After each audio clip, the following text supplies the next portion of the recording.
Kevin Feige. Now, this is interesting right here. I'm actually pretty surprised by this. Kevin Feige originally wanted all the original Avengers to die in Endgame. Quote, Kevin's initial pitch was that it was Toy Story 3 and they're all going to jump into a furnace together concept, said director Joe Russo. But the Russos were like, no, we can't do that. This movie's going to end up being like 7 hours long. It's like, yeah, you guys maybe could have done that and just made it a big, huge, long two-parter movie. But apparently Kevin Feige was like, fuck it, man. If we're going to go out, we're going to go out. Newfound respect for Kevin Feige for being like, hey, yeah, you know all the original Avengers? Let's just kill them all. He actually had an idea to kill. I mean, you're talking about, obviously, we knew that Tony wasn't going to make it. It was questionable about Steve.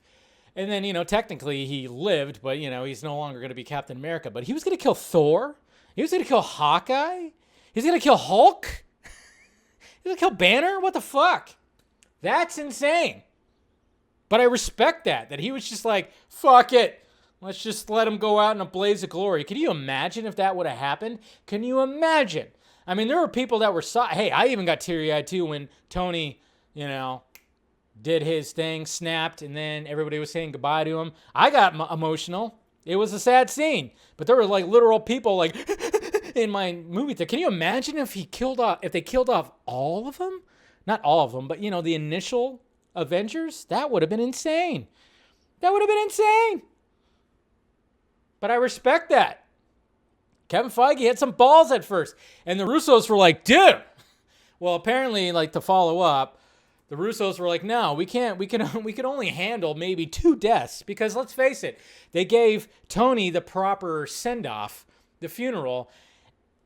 Natasha kind of got the shit end of the stick.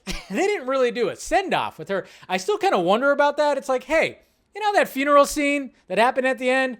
Why was Natasha, that should have been partly Natasha as well? It kind of just went like, they had their moment of grief, but they didn't do really a funeral. It couldn't have been a joint thing, She was around. She's been around since Iron Man 2, and they were like, she's still getting another movie. Who gives a shit?